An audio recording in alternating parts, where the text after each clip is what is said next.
হয়তো সংশোধন করা যায়, কিন্তু কারো স্বভাব পরিবর্তন করা যায় না।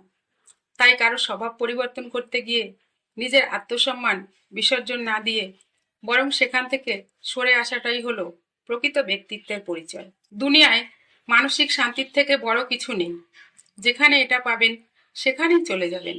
পিছনে তাকানোর দরকার নেই, পিছনে কিছুই নেই। আপনার চিন্তা দেখুন, তারা শব্দ হয়ে ওঠে। আপনার শব্দ দেখুন, তারা কাজ হয়ে যায়। আপনার কর্ম দেখুন, তারা অভ্যাস হয়ে যায়। আপনার অভ্যাস দেখুন, তারা চরিত্র হয়ে ওঠে। আপনার চরিত্র দেখুন, এটি আপনার ভাগ্য হয়ে ওঠে। আপনার জীবনের সাথে তিনটি জিনিস করতে পারেন।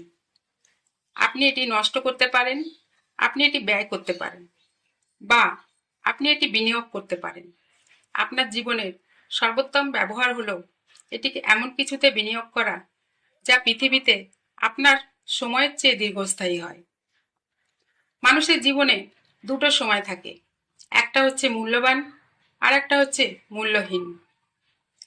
আপনি যদি জীবনকে ভালোবাসেন তবে সময় নষ্ট করবেন না, কারণ সময়ই জীবন দিয়ে তৈরি। ফুলটি দেখুন, এটি কত উদারভাবে সুগন্ধি এবং মধু বিতরণ করে। এর কাজ শেষ হলে চুপচাপ ঝরে যায়। ফুলের মতো হতে চেষ্টা করুন, সমস্ত গুণ থাকা সত্ত্বেও নিরহংকার। যারা মন থেকে কাজ করে না তারা আসলে কিছুই অর্জন করতে পারে না, আর করলেও সেটা অর্ধেক হৃদয়ের সফলতা। তাতে সবসময়ই একরকম তিক্ততা থেকে যায়। টাকা দিয়ে বাড়ি কেনা যায়, ভালো পরিবার তৈরি করা অসম্ভব।